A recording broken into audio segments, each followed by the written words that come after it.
This is part 114 of ASP.NET Core tutorial. In this video, we'll discuss how to confirm the email received from external login providers such as Google, Facebook, etc.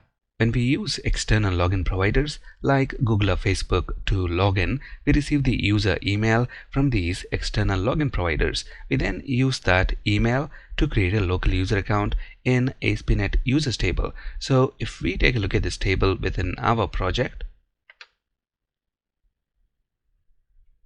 notice the first row, the email address is prajimtest@gmail.com and the password hash for this user is null because this user is using his external login accounts, that is Google or Facebook, to log in. So there is no need to store password in this table for this user because he is using his external login account, and we know external login accounts are in ASP.NET user logins table. And look at this user ID, it ends with 7C44. So if we take a look at ASP.NET user logins table,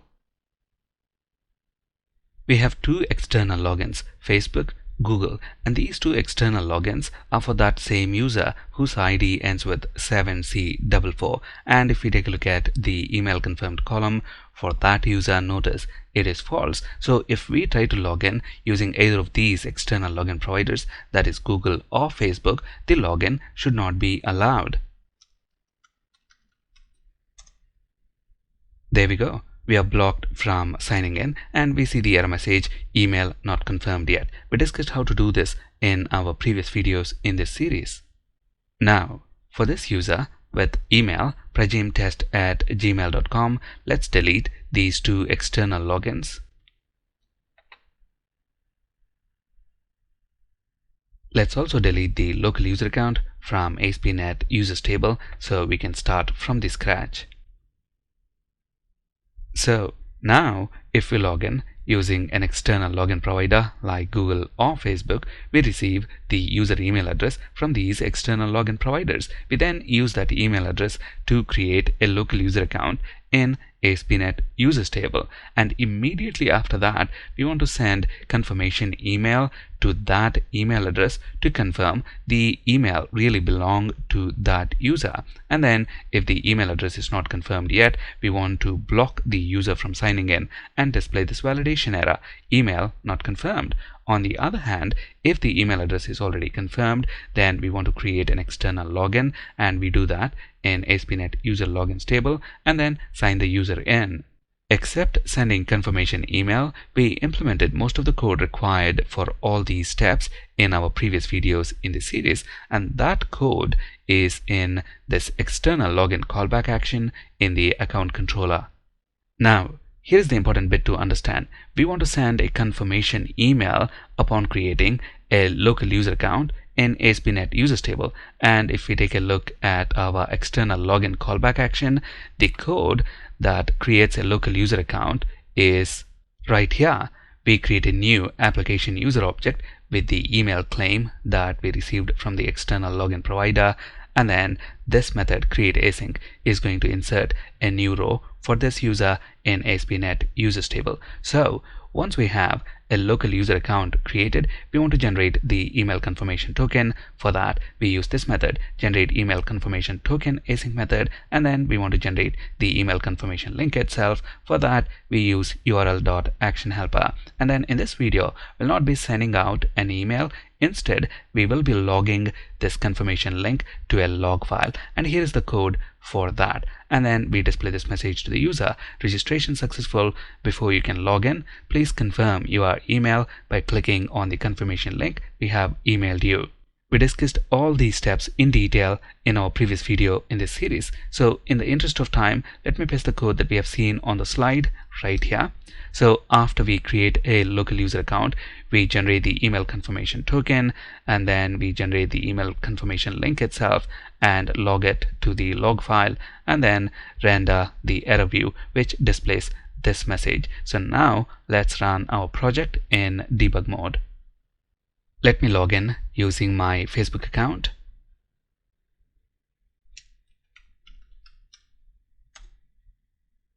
The breakpoint on external login callback action is hit, and at the moment I'm using this email address prajimtest@gmail.com to log in. And if we take a look at ASP.NET users table, notice we do not have a local user account in this table with that email address prajimtest@gmail.com. So let's place another breakpoint on this line 214 and continue.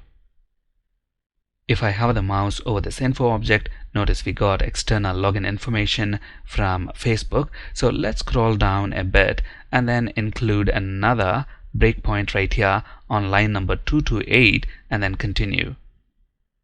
Notice the email claim value we received from Facebook. It is prajimtest@gmail.com. So email is not equal to null, but we do not have a local user account with this email prajimtest@gmail.com in this table ASP.NET users. So this line right here is going to return null. So when I hover the mouse over this user variable, notice it is null. Because the user variable is null, this if block will not be executed. So let's scroll down a bit and then include another breakpoint on this line 246 and continue. Since we don't have a local user account yet in this ASP.NET users table, we cannot have an external login in this ASP.NET user logins table. So this method, external login sign-in async, fails. So when I hover the mouse over the sign-in result, notice it is failed. So the control is inside the else block, and because we do not have a local user account yet, this user variable is null. So we are creating an instance of new application user, and then we are adding a row in ASP.NET users table. So this is the method that's going to do that, and then we generate the email confirmation token, confirmation link, log it to the log file, and then send the user to the error view, which will display this message. So let's continue our execution. There we go. We see registration successful message as expected. If we now take a look at ASP.NET users table, notice we have a new user with email prajimtest@gmail.com, and notice the email confirmed column value, it is false. So if we try to log in with this username, I'm already logged into my Facebook account with the email prajimtest@gmail.com. So when I click Facebook button, the breakpoint in external login callback action is hit. Now let's continue the execution. We got the external login information, and let's continue our execution further. This time we have found a local user account with this email prajimtest@gmail.com. So the user object is not null, and if we take a look at the email confirmed property, it is false. Our email is not confirmed yet, so it's going to come inside this if block, display this message, and the flow will end there. So let's continue. There we go. We get the error message as expected. At the moment, I have tried to log in using my Facebook account. If you recollect, with that same email, I also have a Google account. So let me try to log in using my Google account and see how the behavior is going to be. Let me log in using this email address prajimtest@gmail.com.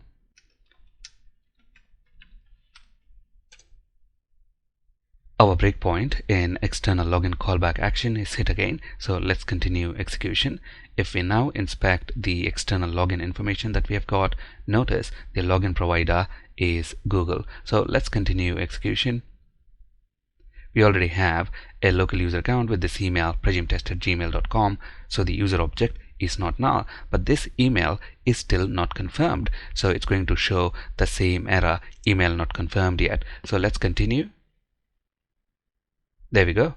Until my email address prajimtest@gmail.com is confirmed, we cannot use any of these external login providers to log in. We are logging the confirmation link to a log file, and to get the location of the log file, take a look at nlog.config.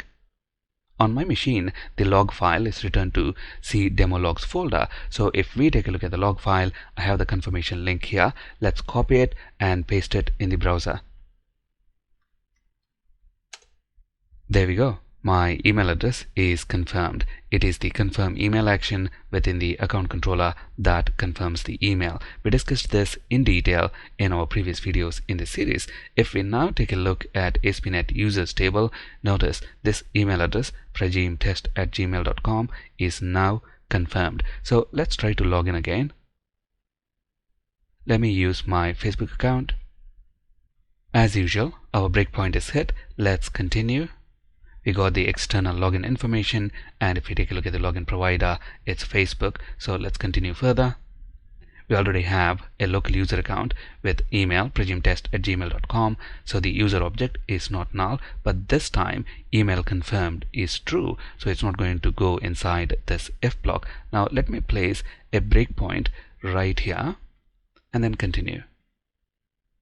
Notice sign-in result is failed. That is because for the external login provider, that is Facebook, we do not have a login in this table, ASP.NET user logins. That's the reason this method has failed. So it's going to go inside the else block. So let's continue. User variable is not null because we already have a local user account, so this entire if block will be skipped, and this method add login async is going to add a login for the login provider Facebook in this table, ASP.NET user logins, and then sign the user in. So let's continue. If we now take a look at ASP.NET user logins table, we have a login for Facebook. So let's continue. There we go. I am now logged in using my Facebook account. Let me log out. Log back in using my Google account. Code execution flow is going to be very similar to what we have just seen with Facebook login. So in the interest of time, I'm going to disable all the breakpoints and then continue execution. There we go. I am now logged in using my Google account. If we take a look at ASP.NET user logins, notice we now have a login for Google. That's it in this video. Thank you for listening.